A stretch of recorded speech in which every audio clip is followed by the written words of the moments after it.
ہندوستان میں ابن بطوطہ لکھتے ہیں کہ یہاں دریا کنارے ایک وقت ایسا بھی آیا کہ ہندو متاثر ہوئے تو کچھ مسلمان بھی متاثر ہو گئے. کہنے لگے دریا کے کنارے سال کی جو آخری تاریخ ہوتی ہے نا، آخری تاریخ سمجھ لیں 29 ذی الحج، سال کے آخر پہ نا شیطان آتا ہے، ایک بت خانہ ہے، اس میں شیطان آتا ہے اور شیطان آ کے اس بت خانے پہ قبضہ کرتا ہے. تو اگر وہاں ایک کنواری لڑکی نہ بٹھائی جائے تو وہ سارے ملک پہ قبضہ کر لے گا اور سب کو مار ڈالے گا. لہذا ایک لڑکی کی بلی چڑھائی جائے گی، اس کو بٹھایا جائے گا بت خانے میں رات کو. کنواری لڑکی ساری رات وہاں بیٹھے گی، صبح جب لینے جاتے تو لڑکی مری ہوتی. شیطان آیا ہے تو اس کو نہ یہ دینی ہے تو تب اس نے جان چھوڑ. یہ رسم تھی. میں اکثر کہتا ہوں ہمارے تو جو دروازے پہ بھیک لینے آتا ہے وہ بھی قسمت کا حال بتاتا ہے. جس کی اپنی قسمت خراب ہے کہ مانگتا پھر اپنی قسمت کا یہ حال ہے کہ در در کا بھکاری ہے، قسمت کی حال بتاتا ہے. اور کئی دفعہ سونا بھی ڈبل کر دیتے ہیں. وہ پتہ تب چلتا ہے جب سنگل بھی غائب ہو جاتا ہے. خدا کا خوف کریں. یہ قسمت کا حال بتائے گا جو روٹیاں مانگتا ہے. کچھ تو تھوڑا سا معیار زندگی بنائے. ہم مسلمان ہیں، ان کا بھی نظریہ بن گیا. مسلمان بھی اس نظریے کا شکار ہو گئے کہ جناب سال کے آخر میں ایک کنواری لڑکی بٹھائیں گے ورنہ وہ سارے ہندوستان کو مار دے گا. ایک حافظ ابو البرکات رحمت اللہ علیہ نام کے بزرگ ہوتے تھے اور سلسلہ عالیہ چشتیہ کے شیخ بھی تھے. لیکن اللہ کی قدرت یہ تھی کہ ان کے چہرے پر داڑھی اور مونچھیں نہیں آئی. کچھ لوگوں کے نہیں نہ آتے بال، کیا کہتے ہیں ان کو؟ کھودے. وہ ہمارا ایک لفظ ہے، بولتے ہیں پنجابی میں. ان کے چہرے پہ داڑھی نہیں تھی. وہ بھی کبھی کبھی اس رستے گزرا کرتے تھے تو قریب ہی ایک بوڑھی اماں کا مکان تھا. تو اماں بڑی مہمان نواز تھی. اس نے دروازے پہ، اگر کہ بیوہ عورت تھی ایک کی اس کی بیٹی تھی، دروازے پر اس نے مہمان خانہ بنایا ہوا تھا. آنے جانے والے کو کھانا کھلاتی، چائے پہ شوق تھا اس کا. اور حافظ صاحب دن کے وقت وہاں آئے. اماں بڑا رو رہی تھی، کھانا بھی نہ ملا، چائے بھی نہ ملی. تو کہنے لگے میں تو اس رستے اس لیے آیا تھا کہ یہاں ٹھہروں گا. مہمان نوازی یہاں اچھی ہوتی ہے، ہوٹل تو ہوتے نہیں تو مہمانوں کو مہمان خانوں میں ٹھہرنا پڑتا تھا. تو اماں کدھر ہے؟ تو کہا اماں بڑی پریشان ہے. حافظ جی نے کوشش کی، نیک آدمی تھے، کہ اماں سے ملاقات ہو جائے. حافظ جی کا کمال یہ تھا کہ حافظ اتنے پکے تھے کہ ایک جگہ بیٹھ کر قرآن پاک شروع کرتے تھے اور وہی سارا ختم بھی کر دیا کرتے. اتنی پکی منزل کے حافظ تھے. تو حافظ ابو البرکات صاحب وہاں بیٹھے.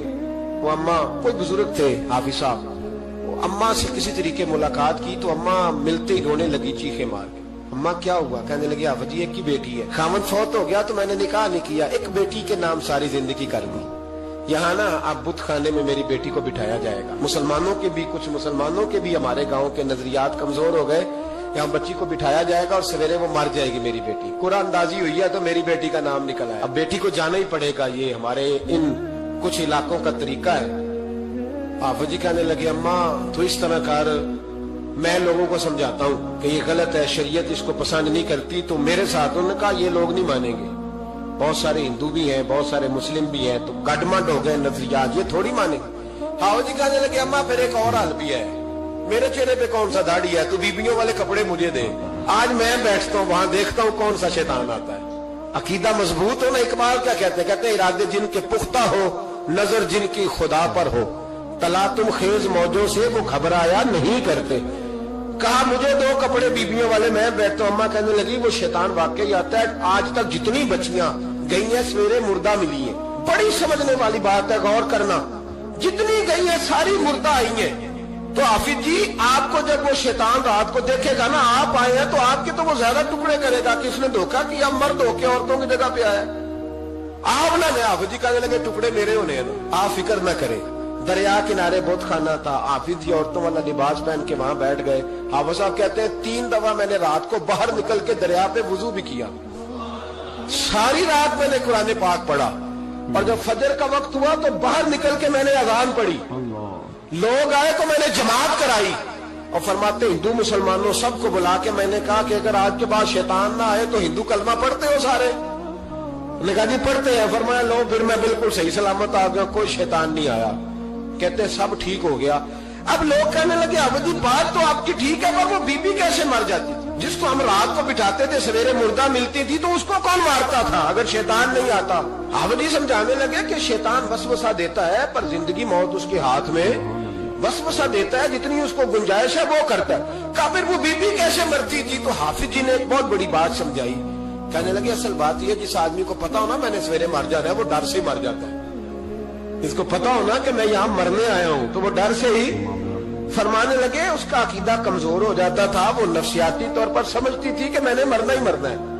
تو خوف ہوتا تھا, کوئی قریب نہیں آتا تھا, دریا اور جنگل دائیں بائیں, تو صبح تک اس عورت کا دل بند ہو جاتا تھا. تو وہ خوف سے ہی اسے کوئی شیطان نہیں مارتا. اللہ کی عبادت کریں, عبادت سے برکت آتی ہے. حضرت ابو ادریس خولانی رحمت اللہ علیہ حضرت معاذ بن جبل کے شاگرد تھے, تابی تھے, تابی بزرگ تھے. فرماتے ہیں کہ میں جب سے حضرت معاذ بن جبل کی صحبت میں بیٹھا نا, تو برے کاروباروں سے میری طبیعت و چاٹ ہو گئی. کئی کاروبار میں دیکھتا تو جھوٹ بولنا پڑتا, اس میں بڑا کچھ کرنا پڑتا, تو مجھے ڈر آتا.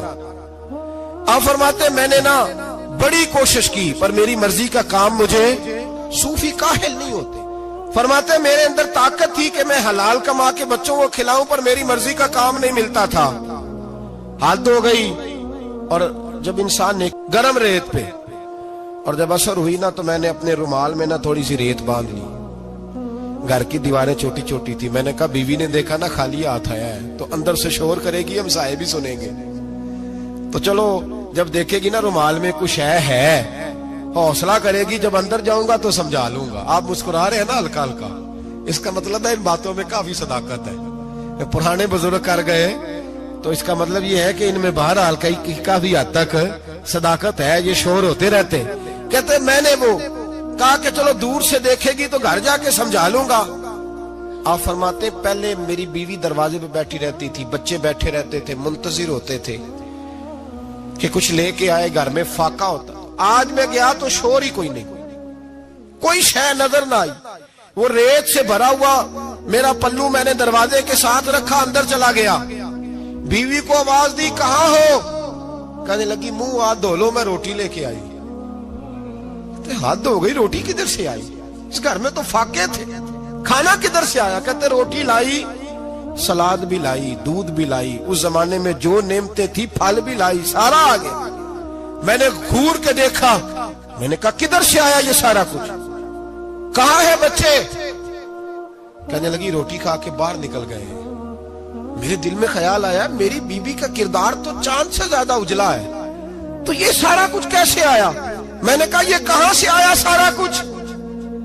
تو کہتی ہے میری طرف دیکھ کے کہنے لگی پتہ نہیں آج کس کریم کی مزدوری کرنے چلے گئے تھے, پتہ نہیں کس کریم کی مزدوری پہ چلے گئے تھے. زور ہوئی ہے تو اس نے اناج کی بوریاں بھیجی ہیں, چاول بھیجے ہیں, پھل بھیجے ہیں, اتنا کچھ بھیجا ہے کہ میرے گھر میں رکھنے کو جگہ ہی کوئی نہیں. یہ کہتے کہتے اٹھی اور کہنے لگی پہلے ہی بڑا آیا تھا, اب اور کیا لائے ہو؟ آپ فرماتے میں سکتے میں تھا, اس نے جا کے میرا رومال جو کھولا, میں ریت لایا تھا, رب کریم نے ہیرے بنا دیے, وہ ہیرے بن گئے. آپ فرماتے کہنے لگی کس کریم کی مزدوری پہ گئے تھے؟ فرماتے میں اٹھا اور کچی زمین پہ سر سجدے میں رکھا. میں نے کہا مالک میں ساری زندگی دنیا راضی کرتا رہا, لوگوں کے دروازوں پہ کھڑا رہا, تعلقات بنا کر تھوڑی سی روزی کے لیے جدوجہد کرتا رہا, دھتکارا گیا, ستایا گیا. مولا میں تو تیرے دروازے پہ آج آیا ہوں, پوری دیہڑی بھی نہیں لگائی, زور سے سر ڈیوٹی کی ہے, اللہ تیری تھوڑی مزدوری کا اتنا اجر ملتا ہے, خدایا تو اتنا نوازتا ہے.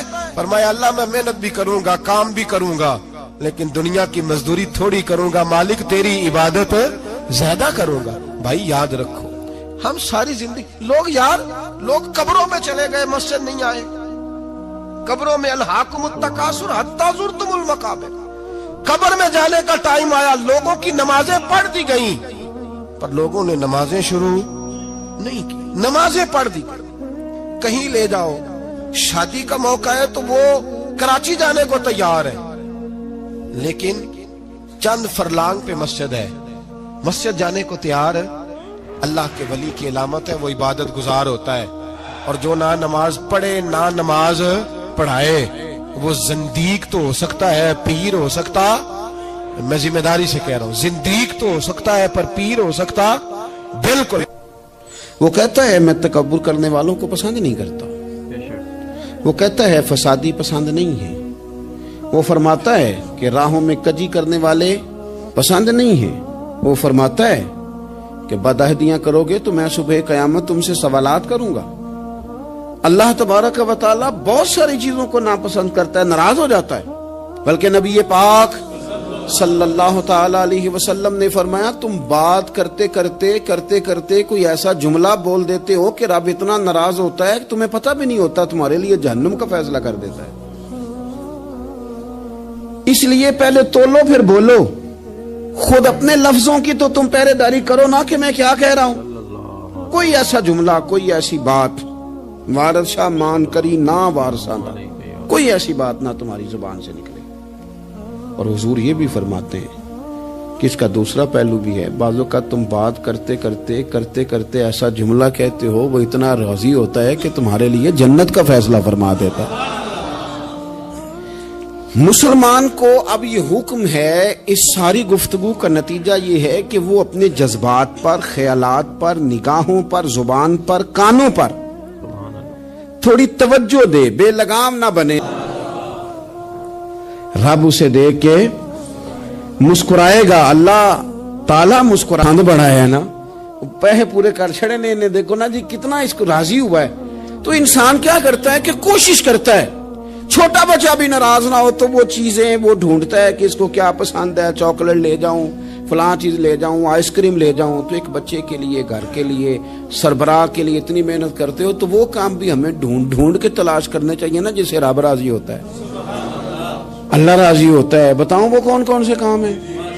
نبی کریم صلی اللہ تعالی علیہ وسلم نے ارشاد فرمایا 3 لوگ ہیں جنہیں دیکھ کے رب مسکراتا ہے۔ یا رسول اللہ صلی اللہ علیہ وسلم وہ کون کون سے؟ تو محبوب فرمانے لگے، ایک وہ بندہ ساری مخلوق سوئی ہے، آدھی رات ہے، رات کا پچھلا پہر ہے، اس نے اٹھ کے وضو کر لیا، مصلی پہ کھڑا ہو گیا خدا کی یاد میں، فرمایا اسے دیکھ کے رب مسکراتا ہے جو اس کی شان کے لائق ہے۔ مسکراتا ہے اللہ۔ یہ تو سونے کا ٹائم تھا، یہ تو گہری نیند آنے کا وقت تھا، رات کا پچھلا پہر۔ رات پوے تے بے درداں نو نیند پیاری آوے، تے درد منداں نو یاد سجن دی ستیاں وی آن جگاوے۔ اور ساون کی کالی راتوں میں جب بوندا باندی ہوتی ہے، وہ راتوں کو اٹھ اٹھ روتے ہیں جب خلقت ساری سوتی ہے۔ اللہ مسکراتا ہے۔ اور سننا میرے بھائی، میرے نبی پاک صلی اللہ تعالی علیہ وسلم فرماتے ہیں جب مسلمان نماز کے لیے صفیں بناتے ہیں نا، ترتیب لگ رہی ہوتی ہے، اب اللہ کی بارگاہ میں کھڑے ہوں گے، قیام کریں گے، رکوع کریں گے، سجود کریں گے، فرمایا جب مومن صفیں بناتے ہیں تو رب دیکھ کے مسکراتا ہے، مسکراتا ہے۔ کمال ہو گئے عروج بندگی کا، جب بندے کو دیکھ کے رب مسکرائے۔ خدا بندے سے خود پوچھے بتا تیری رضا کیا ہے، مسکراتا ہے۔ اور میرے نبی پاک علیہ السلام فرماتے ہیں جب مجاہد جہاد کے لیے صفیں سیدھی کرتے ہیں، آج تو یہ رب کے نام پہ مرنے ہی آ گئے، یہ صفوں میں کھڑے ہوں گے، ترتیب سے لڑیں گے، ترتیب سے گلا کاٹیں گے کافروں کا یا شہادت لیں گے۔ فرمایا جب جہاد کے لوگ صفیں بناتے ہیں تو رب انہیں دیکھ کے مسکراتا ہے۔ کتنے نصیبوں والا وہ بندہ ہے جسے دیکھ کے مسکرا دیا۔ او یار کبھی تیرا بیٹا تیرے سامنے مسکرائے نا چھوٹا تو تیرا دل باغ باغ ہو جاتا ہے۔ تیری ماں بیمار کسی ایک دن صحیح طرح ہنس پڑے تو طبیعت خوش ہو جاتی۔ مجھے بتاؤ نا جس کا رب بھی اسے دیکھ کے ہنس پڑے، جو اس کی شان کے لائق ہے، کیا اس بندے کے نصیبے ہیں، کیا اس کے مقدر ہیں۔ آپ اس مقام پر اپنے آپ کو لائیں۔ اب دیکھیں نا یہ حدیث آپ نے سن لی، اب ہم نے نا اس طرح صفحے نہیں بنانے جس طرح ساری دنیا، اب ذرا صفحے بھی شوق سے بنائیں گے، اب ذرا تھوڑا سا شوق پیدا کریں گے۔ بھئی یہ تو میں وہ کام کرنے لگا ہوں جسے دیکھ کے رب مسکراتا ہے۔ نبی پاک صلی اللہ علیہ وسلم نے فرمایا جب کوئی بندہ توبہ کرتا ہے نا، ہم توبہ کا رٹا لگاتے ہیں، یا اللہ میری توبہ یا اللہ۔ اور توبہ کا تو مطلب یہ ہے کہ پچھلے گناہوں سے پکی توبہ، آج کے بعد یہ غلطی نہ کرنے کا پکا وعدہ۔ تو نے ساری شب برات رو کے گزاری ہے، بتا سویرے جھوٹ جوڑنے کا ارادہ ہے تیرا؟ آج کے بعد رشوت تو نہیں نہ لے گا، ملاوٹ تو نہیں نہ کرے گا، یہ توبہ ہے۔ اور اگر سارے کام اسی طرح کرنے تو پھر یہ توبہ کا رٹا ہے، جتنا مرضی لگاؤ۔ حضرت علی بن ربیعہ رضی اللہ تعالیٰ عنہ فرماتے ہیں میں مولا علی کے ساتھ تھا، مقام حرہ کی طرف جا رہے تھے، حضرت علی نے ہاتھ اٹھا کے دعا مانگی ہماری تعلیم کے لیے، ورنہ حضرت علی ہم صحابہ کو محفوظ عن الخطا تو مانتے ہیں نا۔ ہاتھ اٹھا کے کہا اے اللہ ہمارے گناہ بخش دے، تیرے علاوہ کوئی معاف کرنے والا نہیں۔ اور پھر حضرت علی آسمان کی طرف دیکھا اور دیکھ کے نا حضرت علی بن ربیعہ کو تو مسکرائے۔ حضرت علی بن ربیعہ کہنے لگے حضور مسکرائے کیوں ہو؟ فرمانے لگے ایک دن میں حضور کے ساتھ اسی طرح آیا تھا، اسی طرح حضور نے دعا فرمائی تھی ہماری تعلیم کے لیے، اور پھر حضور مجھے دیکھ کے مسکرائے تھے اور فرمایا جب کوئی بندہ رب کی بارگاہ میں اس طرح استغفار کرتا ہے تو رب مسکراتا ہے اور مسکرا کے فرماتا دیکھ لو میرے بندوں کو پتا ہے کہ میرے علاوہ معاف کرنے والا کوئی نہیں، انہیں پتا ہے، تم اس کی بارگاہ میں رجوع تو لاؤ، آؤ تو صحیح دو آنسو لے کر۔ اقبال کہتے ہیں کہ موتی سمجھ کے شان کریمی نے چن لیا، قطرے دو گرے میرے ار کے انفال کے، دو میں نے آنسو بہائے تھے تو اس کے کرم نے تو موتی سمجھ کے چن لیے۔ سنو نا حضور اس استغفار کو اللہ کو یار رات کو توبہ کر کے سونا چاہیے ہمیں۔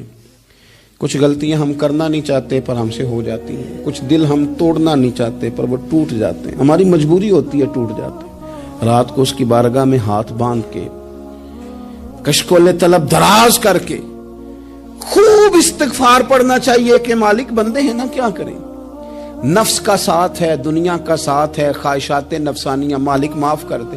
درد سے توبہ، رسم نہ ہو، کہانی نہ ہو، لفظ نہ ہو، جملے نہ ہو، اور جناب ایسے لوگوں کے بیچ بڑے ہاتھ باندھ کے اور بڑا کوئی ضرورت نہیں، آپ اکیلے اپنی چارپائی پہ بستر کے اندر منہ دے کے بھی درد سے کہیں گے نا معاف کر دے تو وہ تو مہربانی بڑا ہے۔ میرے نبی پاک صلی اللہ علیہ وسلم مثال دیتے ہیں، فرمایا ایک آدمی صحرا میں جا رہا، صحابہ سے حضور خطاب کر رہے ہیں، فرمایا ایک آدمی صحرا میں جا رہا تھا، اس نے اپنی اونٹنی پہ کھانا پانی پیسے ہر چیز رکھی ہوئی تھی، صحرا تھا بہت بڑا، درمیان صحرا کے گیا تو تھوڑا سا سستانے کے لیے آرام کرنے کے لیے اونٹنی سے نیچے اترا، اب اس نے اونٹنی کی لگام اونٹنی کی نکیل اپنے سرہانے کے نیچے رکھی، ہاتھ کے ساتھ پکڑی اور سو گیا۔ تھوڑی ہی دیر کے بعد جب اس کی آنکھ کھلی تو دیکھا اونٹنی غائب ہے۔ صحرا میں وہ پیدل نہ آگے جا سکتا ہے نہ پیچھے جا سکتا ہے، نہ دائیں نہ بائیں، کھانے کو روٹی نہیں، پینے کو پانی کا قطرہ نہیں، تھوڑا ادھر بھاگا ادھر بھاگا، تھک گیا۔ کریم محبوب فرماتے ہیں وہ پوری طرح نڈھال ہو گیا اور مایوس ہو گیا، معاذ اللہ، مایوس ہو کے دوبارہ اسی جگہ آ کے لیٹ گیا جہاں پہلے لیٹا تھا، انتظار کرنے لگا کہ اب موت ہی آئے گی، آخری وقت ہے، نہ میں پیدل یہ صحرا کراس کر سکتا ہوں، نہ پیچھے جا سکتا ہوں، نہ کھانا ہے نہ پانی ہے، سوائے موت کے کوئی سہارا نہیں۔ حضور فرماتے ہیں وہ رستے میں دوبارہ لیٹ گیا، اچانک اس نے رخ بدلا تو اونٹنی سامنے کھڑی تھی۔ حضور نے صحابہ سے پوچھا بتاؤ نا اسے بھلا کتنی کو خوشی ہوگی؟ یا رسول اللہ جی سے نئی زندگی مل گئی ہے۔ آپ دیکھیں نا سارے ڈاکٹروں نے کہہ دیا کہ اس کے تو گردے معدہ جگر ہر چیز ختم ہے، گھر لے جاؤ خدمت کرو، ہر طرف پریشانی ہے۔ وہ بندہ بھی سمجھ گیا ہے کہ آخری وقت آ گیا، کل جاؤں پرسوں جاؤں، تیاری ہو گئی، سب لوگ آ گئے، باہر والے بھی آ گئے، یہ ماحول ایک عجیب رنگ اختیار کر گیا۔ اچانک ایک ڈاکٹر نے آ کے کہا نہیں نہیں غلطی لگ گئی تھی۔ مجھے بتائیے انداز کیا ہوتا ہے؟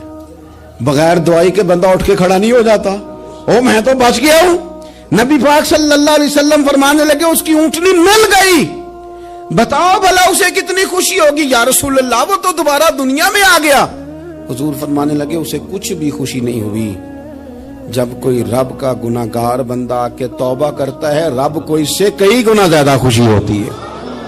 میرا بندہ آ گیا ہے، میرا بندہ آ گیا ہے، میرے گھر آ گیا۔